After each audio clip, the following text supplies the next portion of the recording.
Você tem dificuldade de decorar textos e falar com naturalidade para a câmera? Vamos resolver isso agora. Eu estou iniciando agora uma atividade de gravação de vídeos.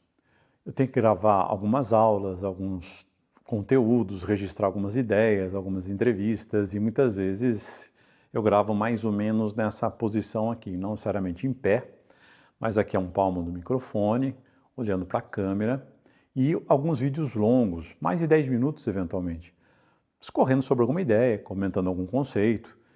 E eu preciso lembrar de tudo, lembrar desse roteiro.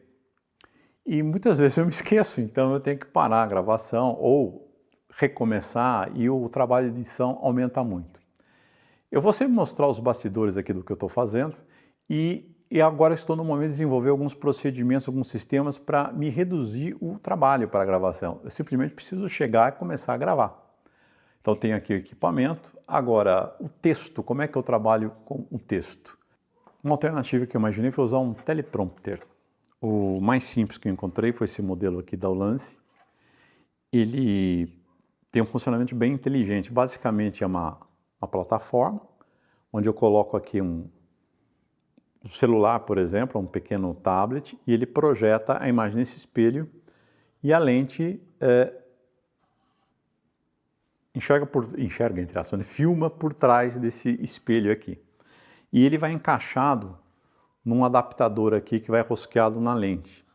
E aí, com cuidado, eu tenho que colocar isso aqui para não cair. Aí, encaixou direitinho. E o processo seria esse. Eu teria que editar um texto do que eu vou dizer ao longo do vídeo.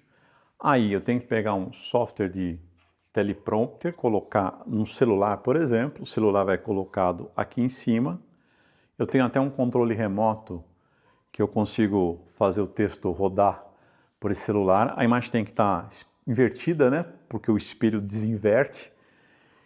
E eu achei que é muito trabalho. Editar o texto. Se eu usar uma IA, eu vou ter que fazer de novo, porque ele tem que sair com as minhas palavras, não com as palavras da IA, né? Com todos os vícios aí de redação de uma IA. E além disso, eu vou ter que ficar lendo aqui. Eu acho que não vai parecer muito natural, não. E o processo tem que ser mais simples, tem que ser mais rápido, senão não vai funcionar para mim. Eu quero alguma coisa rápida. E aí eu lembrei que eu tenho uma solução já para lidar com textos. Eu uso em aulas, em palestras, em cursos, um recurso chamado mapa mental. Ele começa com uma elipse aqui no centro, ou algo parecido, com o tema do que a gente vai falar. Então vamos falar aqui de mapas mentais. E aí eu vou colocando subtópicos em ramos. Então, por exemplo, a origem. Qual foi a origem? Quem começou com isso foi um cara chamado Tony Buzan. Esse Tony Buzan começou a trabalhar com isso na década de 70. O que era esse Tony Buzan? Quem era ele? Né? Ele era um psicólogo, foi um psicólogo já falecido. Ele também é uma autoridade reconhecida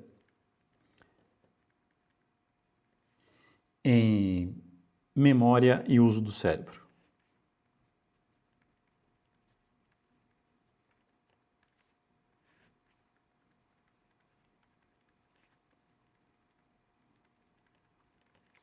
Bom, a gente vai fazendo um mapa mental assim, tá? A gente vai falar daqui a pouco, mas qual é a ideia? A ideia é que essas linhas não se interrompam. Sempre tem que ter contínuo.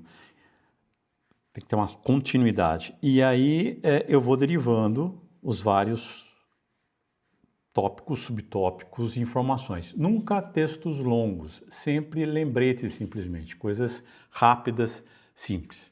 Bom, qual é o uso original disso? Para que ele foi pensado? Basicamente, estudantes universitários, essa era a preocupação principal do Tony Buzan, memorização,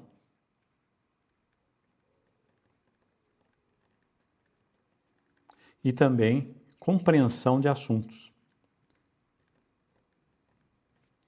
Inclusive, essa forma de tomar nota, por exemplo, de uma aula, era recomendada em muitas universidades americanas. Como é que a gente constrói? Gente, eu tenho que girar aqui, infelizmente, que eu estou meio torto. Como é que é a construção de um mapa mental? Letrinha feia, hein? Vamos lá. Principalmente, a gente começa com essa elipse central com o tema. Aí depois eu faço ramificações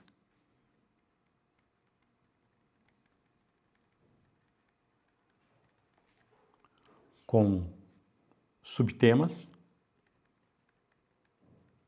Eu estou construindo esse mapa com vocês porque eu tenho um objetivo aqui, tá? Não vou apresentar ali pronto. É mostrar como é que faz e também vai ter um uso aqui. Outra coisa importante, linhas contínuas. Meu Deus.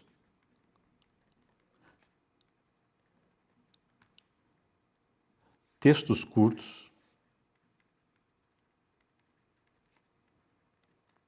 Não se deve escrever muita coisa, deve ser o mais simples possível, tá? Também pode usar imagens, para quem é mais visual ou tem um talento, né? Ou tem uma letra mais bonita. Pode usar imagens também. Bom, eu vou girando ele normalmente. Imagens, figuras, tá? Você pode também usar e abusar de cores. E aí, a gente lê ele também no sentido horário. A leitura no sentido horário.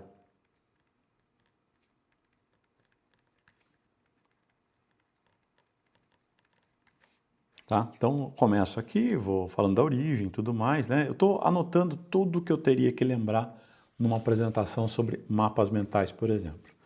Como é que é a nossa aplicação aqui, tá? Vamos pensar no que a gente vai usar o mapa mental nesse caso específico.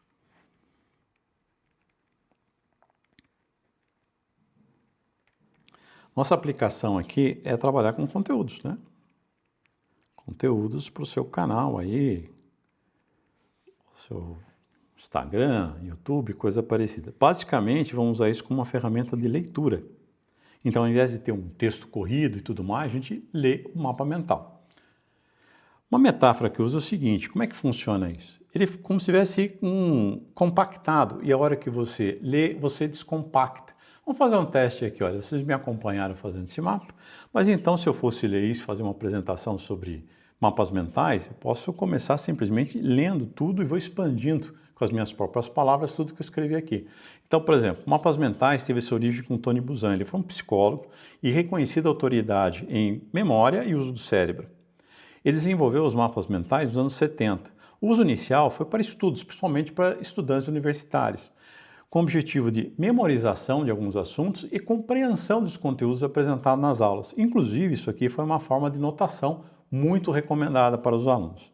A construção é muito simples. Basicamente, se coloca o tema numa elipse central e faz ramificações com subtemas. As linhas devem ser contínuas.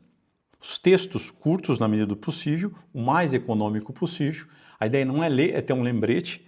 E você pode usar figuras, imagens, cores. A leitura se faz no sentido horário, sempre. É assim que funciona. Eu coloco as informações, depois eu resgato essas informações com as minhas palavras.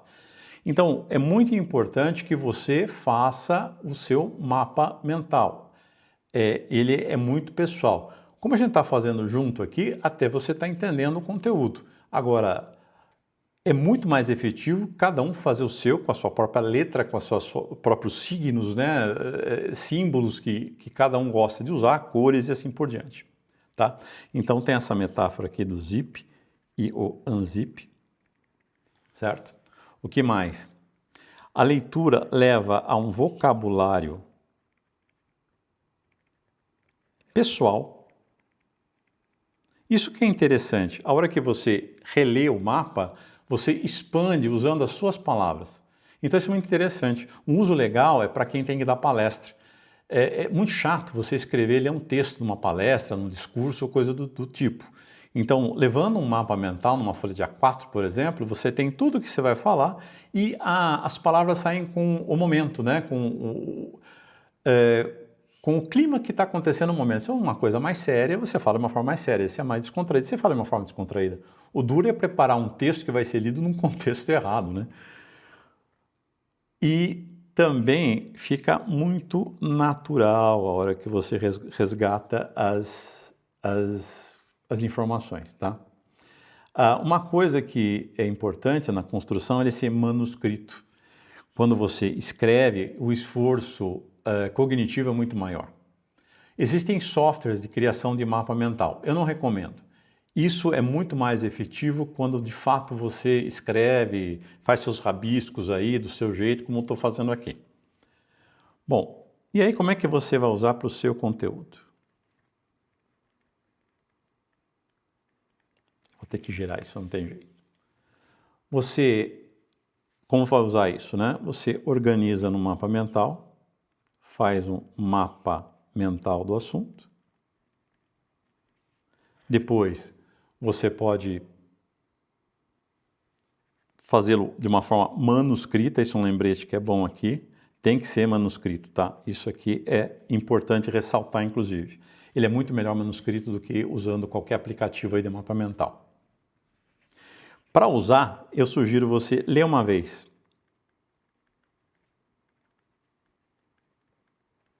E normalmente, basta. Você vai ler isso uma vez, antes de começar a gravar, é uma sugestão. Se é um assunto que você conhece muito, pode ir direto, talvez grave mais de uma vez. E para quê? Para você destravar o vocabulário que você vai usar na leitura.